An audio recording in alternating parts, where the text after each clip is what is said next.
Ba? 5,000, 1,000 yung medyo tiklado lang ano, no? Alam niyo po ba halaga nito kung magkano lang? At po niyo magkano po binili ko sa inyo? 1,250 pa siya. 1,250. 1,250. 1,250. Kasi 1,250. May maganda ka ng Biblia. May Tagalog pa yan, ano? English, Tagalog. Ganong halaga. Ang cellphone pag nawala, gusto ka agad makabili. Pero wala ka pang Bible. Unahin mo Bible. Amen. Di ba? Unahin ang Bible. Kaya impressed na impressed. Blessed na blessed si Juan. Kinino kay Gayo. Bakit po? Dahil iniibig niya ang katotohanan. Kapag mahal mo, dapat meron ka. Tama po. Tama po ba yun? Tama po. Kaya nga, kung wala kang Bible, baka hindi mo iniibig ang salita ng Diyos. Tama po. Hindi yung umaasa may libre ba yan, pastor ng Bible? May libre ba? Just imagine, kapag mahal, mag-e-effort. Amen. Di mo ba? Hindi libre. May panliligaw pa na libre. Paulo. Si Gerald ka, wala nang bank account na yan. Di mo ba? Walang libre kapag ka gusto mong makuha mahal mo. Amen. Di ba lang?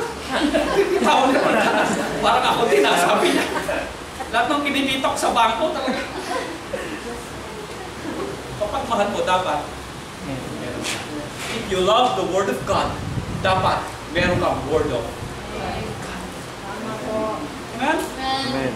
Alam nyo, ito lang ang sulat ng Diyos sa tao.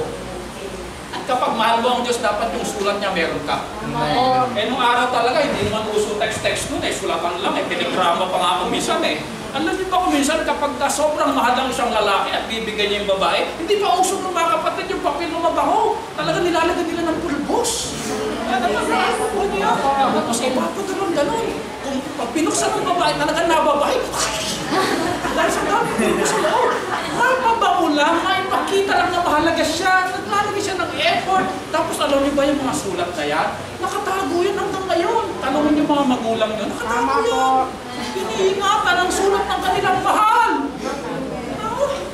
Tapos pag naiwan sa church, di na babalikan. Bakit po? Baka hindi talaga mahal ang salita ng Diyos. Diba? May nagsasabi, pastor, pag nagbasa ka naman ng Bible, masisira ang ulo mo Aba, ilang taon na ako nagbabasa ng Bible. Salamat sa Diyos, nasa katinuan pa rin ako. Hindi po totoo yun Iniwan ng Diyos ang salita niya para maintindihan natin kung sino siya. Lalo na yung kaligtasan natin dahil may impyerno. Dito lang nakatala sa Biblia kung paano maliligtas yung taong makasalanan na papunta ng impyerno. Nakalagay sa Biblia. Minsan nga kasi may mga pilosopo O pastor, ano nakakala kung saan pupunta ang kaluluwa ng tao pag namatay? Bakit pastor, nakapunta na ka na ba ng impyerno? Sabi niya. Ito po, hindi pa po ako nakapunta ng impyerno at ayoko makapunta ron. Tama po. Pero isinulat sa alam ng Diyos at isinulat na sa Biblia. Paano maligtas ang tao? We don't need religion. Ang kailangan natin, yung nagbayad ng kasalanan natin para tayo iligtas at magkaroon tayo ng tagapagligtas. Sino po ito? Kristo. We need Christ. Si Kristo lang, hindi religion. Para tayo ay iligtas. Amen. Reliyon ba ang napako sa krus para bayaran kasalanan mo? Hindi po. Pastor, mabait naman ako Yung kabaitan ba ang napako sa krus para tayo magkaroon ng tagapagligtas? Hindi rin. Sino? Kristo. Maliwanag po ba? Kung walang Bible, malalaman ba natin yung katotohanan na yun? Hindi. Lahat tayo, hindi natin alam. Di ba napakabuti ng Diyos? Binigay ng Bible for us to know that there is hell and heaven. Amen? At kagandahan pa, sinulat pa ng Bible, yung mga tao sa nung unang panahon, na talaga naman pwede natin ngayon makakuha ng inspirasyon at i-apply natin sa buhay natin, Brother Lester, o kapatid na Lester. Tama po. Halimbawa, si Gayo. Natututo ba tayo kay Gayo? Kung paano niya minamahal ang salita ng Diyos. Nako, i-project ko ng mga walang Biblia. Bago yung cellphone na yan. Bible muna. Alam niyo kung magkano tong Bible ko? Ito po ang pinaka. Mura lang po ito. Almost 1,500 lang ito. Di ba ang ganda na? Amen. Waterproof pag nilagyan ng plastic.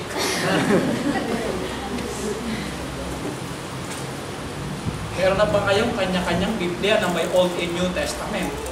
Dapat meron. Magpabili. Kung mahal mo talaga, gagawa ka ng paraan eh. Hindi na kailangan instruction na, ay magpabili ka kaya, ay ganito gawin nyo. Hindi na, gagawa ka ng paraan kung talagang mahal mo ito. Ang tanong ay kung mahal mo. Pero as a Christian, dapat mahal natin. Mas mahal natin ang Biblia kaysa sa Facebook. Amen? Amen.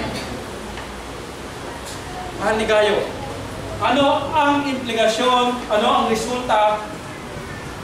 Excited po ba? Excited? Amen. Nagsisipag tumunat, nananalangin ng iba. No? Are we excited? Amen. Pag ba excited, nakikita sa mukha? Amen. Nakikita? Yes! Excited ako. I'm so excited. Hindi ganun na excited. Excited. Talagang. Amen? Attentive. Anong resulta sa buhay ni Gayo nung minahal niya ang salita ng Diyos? Ito ang impact sa buhay ni Gayo. Verse number 2. Iniibig. Pang ilang beses binanggit ni Juan. Pangalawa, talagang mahal na mahal niya si Gayo. And I'm really blessed. At mahal na mahal ko bilang pastor nyo na makita ang mga membro na mahal ang salita. Yes. Amen. Isa sa patunay, Brother Jaime, every Sunday nasa church. Because they love to hear the Word of God. Amen? Amen. Amen? Amen. Eh, kapag yan ay parang palitaw, lulubog lilitaw, teka, question natin, mahal mo ba talaga kapag ang salita ng Diyos?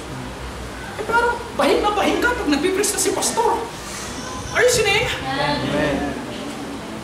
Iniibig, higit sa lahat ng mga bagay, ay minimithi ko na ikaw nawa ay umunlad. That is material blessing. Secondly, mapa sa kalusugan. Ano po? Health. Material, physical. Bakit? Ano ba kasi ang inuna ni Gayo? Kagaya ng iyong kaluluwa na ano po? Umuunlad. Inuna ni Gayo ang spiritual. Pinaunlad niya muna ang kanyang spiritualidad. Paano unlad ang ating spirito? Paano tayo magmamature? Mahalin mo ang salita ng Diyos. Kaya may mga Kristiyanong immature kasi hindi talaga mahal ang salita ng Diyos. Alam niyo po ba, totoo, kapag immature ka, maliit na problema, lumalaki. Maliit na problema, pagtatalunan nyo, pag-aawayan nyo. Pero alam niyo po ba immature? Kahit malaki problema, nakangiti pa. Hindi mo mabanag sa mukha niya na wala siyang pera. Di mo ba? They can handle in proper way yung problema in a proper way. Amen? Amen. Sa pamagitan nyo ng salita ng Diyos. You see? Ano ang wish? Ano ang prayer ni Juan? Gayo, nawa, pagpalain ka, umunlad ka, material blessing.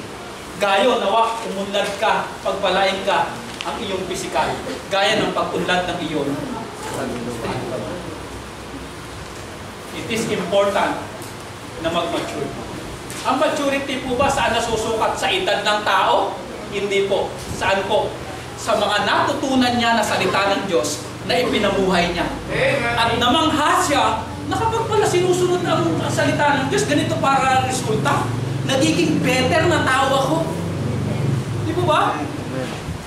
Kausap ko kanina si Jericho. Alam niyo po ba, nung kabataan ko, ang hilig ko rin po ay mga uso. Kasali ako sa fraternity. Ang gusto ko lagi away. Manigarilyo, uminom ng alak. Pero nung makakilala ako sa Panginoon, mas may maganda pa palang buhay kaysa sa ganon. Amen? Amen. Nakilala mo ang Panginoon. Amen. Kasi imagine, ang buhay ko lang ganoon. Samantalang meron pa palang future na dapat paghandaan. Kaya yung mga kabataang lumalaki dito sa church, naiintindihan na nila yun eh. ang kanilang goal magka-boyfriend agad. Magka-girlfriend agad. Di ba ganyan ang kalakaran ng mundo ngayon? Ang tanungan ngayon sa loob ng eskwelahan, kung saan na yung boyfriend mo? Just imagine, dapat nilang tinututukan habang sila nag-aaral, dapat study, dapat nilang tinututukan. Di mo ba? Kadali mo ba totoo? Dati ang atik ang hinahanap bato. Ngayon, si bato na nakahanap ng atik. Salamat na lang nagkaroon tayo ng ganyan. Ang goal na ngayon yan, yung mga estudyante natin.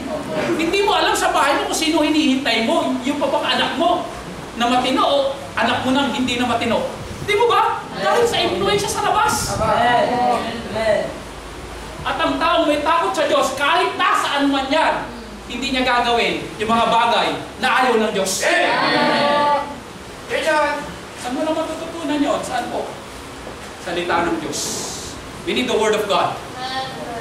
Kaya sabi ni Gayo, pagpalain ka naman materially. Pinakita ni Gayo na mas mahalaga yung siya mag-mature. Hindi po sa edad, kung hindi sa natutunan na salita ng Diyos. Pinakita ni Gayo na ang material blessing.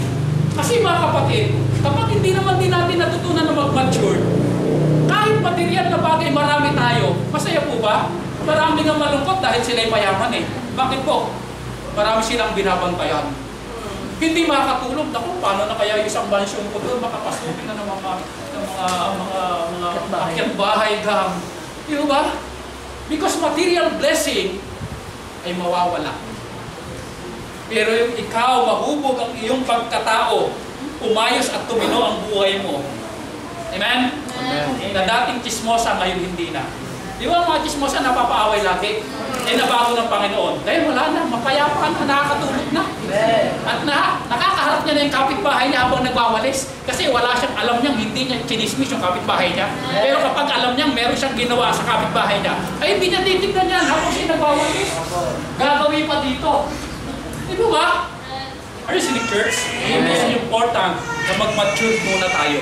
At mag-mature lang tayo because of the Word of God. Nandiyan pa po ba kayo? Amen.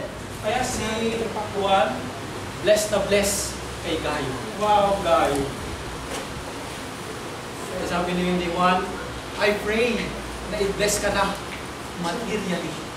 Magkaroon ka ng iPhone S. 7S. At nawa maging good health ka na. Lumakas ka na. Kasi nauna mo na yung dapat unahin. Ang goal ng buhay nito, mga kapatid, maintindihan nyo, sabi nga nung pinost ni Ate Genevieve, huwag mong turuan ang anak mo na yumaman. Dito ka, tama ko ba yun? Ano mo, ang susunod doon? Kundi turuan mo siya kung paano siya mamumuhay ng tama. Kasi kapag nabuhay siya ng tama, ang Diyos ang magpapala sa kanya. Kasi pag tinuruan mo lang yung yumaman, ay kahit ano gagawin niya para lang yumaman. Siya pala ay sangkot. Di ba? At protector. Di ba? At baka ang kunin niyang kurso, yung kurso na ng college, madaling yumaman. Di ba? Kaya huwag mong turuan ng bata na yumaman. Kung hindi turuan mo siya maging maayos ang buhay niya. Kasi pag umayos ang buhay niya, ang Diyos mismo ang magpapala sa kanya. At pag Diyos ang nagpapala, hindi niya dadagdagan ng kalungkutan. Maraming ngayong mayayaman, like yung mga mayors, masaya ba sila ngayon? Hindi! Magagamit pa ba nila ngayon yung mga jet ski nila? Hindi! Nandun sila ngayon sa napakaliit na kwarto sa Leyte. Di mo ba? Ano mahalaga? Ugali. Tama po. At sino ang magmamartilyo at uhubog ng ugali? Salita ng Diyos. Tama po. Sabi nung kanta, gusto kong bumait pero hindi mo talaga magagawa sa ganang sayo ng magpakabait. Kailangan mo ang salita ng Diyos. Maraming patotoo dito ng mga mananampalataya ngayon. Dati ganito buhay nila, pero ngayon binago ng Diyos dahil sa salita niya. Amen. Amen? Amen. Tama po. Mahalaga, unahin ang una. Anong dapat magpaka-mature spiritually? Secondary na lang yung material na bagay. Malaking kalungkutan kung minsan hindi makatulog ang isang tao dahil yung cellphone niya na mamahalin nasira. O, di mo, kalungkutan pa kumisan ng dala. Nakuha niyo po ba? Amen. Pangatlo, ano ang implikasyon at resulta kapag minahal mo ang salita ng Diyos? Sapagkat ako ay nagalak. Pangalawa, nagdala si Juan ng labis, hindi lang basta naganak, labis pa, umaapaw, na ang mga kapatid ay dumating at nagpatotoo sa katotohanan na sa iyo, kagaya mo na lumalakad. Saan? Sa katotohanan. Aba, nung ibalita kay Juan, yung mga balita patungkol kay Gayo, natuwa si Juan. Bakit po? Dahil ang ganda ng kanya, patotoo, iniibig siya ng mga tao nakapaligid sa kanya. Tuwang-tuwa ang mga tao nakapaligid sa kanya. Hindi po siya, mga kapatid, kinaiinisan. Mahirap po, mga kapatid, na tayo'y kinaiinisan. Tama po. Kapag nakita tayo, galit na galit tayo makakita sa atin. Dahil sa ating pangit na ano po. Bakit kinaiinisan at nagagalit ang tao sa kapwa? Dahil sa pangit na ugali, pangit na pagtutoo. Uy, yung ba yung nagsisimba? Bakit ganyan ugali? Nakawa niyo po ba? Eh, yan ba yung nag-ano? Bakit ganyan ang... Nakawa niyo po. Pero sabing gano'n ng Biblia, tuwang-tuwa ang mga tao. Gustong-gusto siya ng mga tao. At nalulungkot sigurado ang mga tao pag wala siya. At sigurado naihahambing pa siya. Mabuti pa si Gayo. Ganito ugali. Si Lester naman, ako po. Buti pa siya. Ay, mas masarap na ganun, mga kapatid. Kahit wala kang pera, kung mandidato ka ng kapitan, di mo, moto ka. Buhay mo ba? Ay, napakabait niya. Isusubo na lang ba naman ibibigay pa?